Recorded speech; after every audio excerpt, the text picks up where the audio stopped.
You know, you don't really need many ingredients to make a delicious dish, let alone making it look really nice.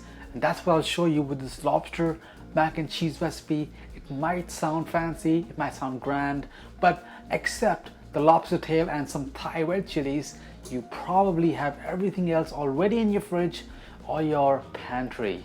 So let's take a look at this right now. Recipe will be linked down below on my website, and hit the bell icon for more videos like this. Let's go. So we'll mince up the garlic first. That we'll find. And these chilies are kind of hot, so with the lobster, with the sweetness, with the pasta, the cheesiness, it should balance out really well. And here's my butter. I'm gonna add that right in there and kind of just incorporate it in the cutting board itself. And you can also add in some chopped parsley in this butter. Just kind of mash it up, mix it up. Really knead all those ingredients into the butter. And there's so much flavor here, you can really use it in almost anything. And the reason why I cut it up like that and mashed it up instead of just mixing it is if you're ever making compound butter and the butter is still not completely softened yet, just cutting it up and mashing it adds a bit of heat to it, which in turn makes it soft. So it saves you time at the end. So we'll take about 1.5 tablespoons of that butter and add that to our pan. And this will be our first step to making our chili garlic bechamel sauce. Now while the butter is melting, we'll cut our lobster tails in half. So you need a sharp knife, go down and in, and cut down the spine. And you'll have 2 pieces just like this.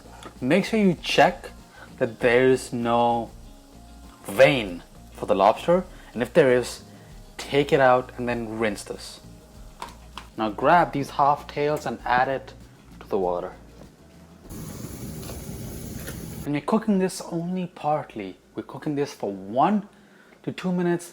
We're basically letting the shell turn nice and red and cooking the meat maybe about 25-30% of the way, because you're going to be grilling this with a beautiful chili butter in just a few minutes. So you can see now that the color has changed, and you can now take out the lobster tails. In the same water, add in some salt and all of your macaroni. When the butter is nice and molten, add in all of your flour and now whisk away. There should be no dry bits of flour, and if there is, just add a touch more of butter. When this is smelling nice and fragrant, that's a good sign that it's ready. Add in a touch of milk. Mix that through. Then a bit more, and a bit more, then a bit more, and then a little bit more, until you have added all of it, until your sauce looks kind of like this, nice and smooth. And it doesn't matter if you still see a bit of lumps, just keep whisking, you'll work it all out. And also the moment that milk comes up to a simmer, it will thicken, and that will help resolve most lumps. Now the sauce is nice and thick now, and this is a great time to turn off the heat. Season this lightly with some salt and some pepper. Then add in all of your aged white cheddar. Mix all of this really well together. This smells and looks divine. Now give it a taste. I think that's A1. My pasta here is perfect al dente. Add that in to your sauce and just mix that really well. And I really won't blame you if you start snacking a ton at this stage. So now just set this beautiful mac and cheese aside. I know it's hard. Start heating a grill pan or a saute pan on medium-high heat. So now we're gonna finish prepping our lobsters. So take some of your chili garlic butter and spread that right on your lobster tails. Spread that, and then anything extra, transfer it to the next one. And we'll just spread that butter on each of our lobster tails. The lobsters are all nicely buttered up. Now on the hot pan, add in that beautiful buttered lobster tail. Hear the sizzle.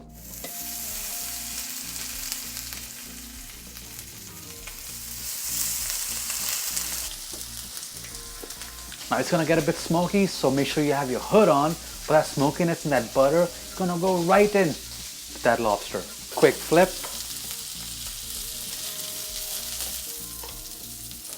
And now this is ready to be taken out. There's so much flavor in there. So now we'll take the meat out of the shell, and you can keep the shell just for some garnish. So take your finger, go down the thick part back here, and kind of go behind it and pull the meat literally out. It's hot, but you can kind of peel the shell apart as you take out the meat, and make sure you kind of go against the shell, so when you're done with it you have this beautiful lobster tail. And now grab your pasta and add it to your casserole. You can make smaller individual size casserole. This one is perfect for 2 people, so that's what I'm doing. And I've also chopped up some of my lobster pieces into these large chunks over here, and then we'll bury some of them inside that mac and cheese so that the cheese and the moistness in the pasta can protect that lobster, and as we are baking it, it prevents it from drying out too much. And finally we'll top it with loads of freshly grated Parmesan. And now this baby here, it kind of feels as heavy as a baby, is going to go in the oven for 10 to 15 minutes.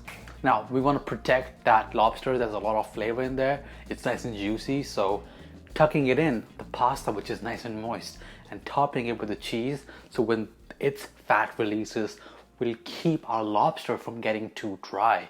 But we don't want to cook it for too long. We just want that Parmesan to develop a light crust. And while that happens, let me tell you about this little guy. This is the 3rd time that I've bought this or have been gifted this, and the first 2 times at the old place, I don't know what happened, but this thing kept breaking. So out of just caution, I did not buy it after it broke for the 2nd time. So I'm really hoping this one lasts the long run the 3rd time around. And this recipe is a submission for Jim's Kids Kitchen Macaroni Mania collab, and I'm going to link all those awesome macaroni recipes down below. So if you feel like macaroni at any time, check out all of the beautiful recipes, because you are not going to run out of ideas. So to make the crust, you need a pan and some panko breadcrumbs. Their texture really allows you to save time and get a nice and crispy crust without too much work. Add them all into the pan, and once the pan is hot, add a touch of olive oil on there as well. What we're doing is we're toasting those breadcrumbs with that oil to get it nice, golden brown, crispy. And then just after a few minutes, the breadcrumbs would have been toasted just like this. You can toast it lighter than this or even go darker.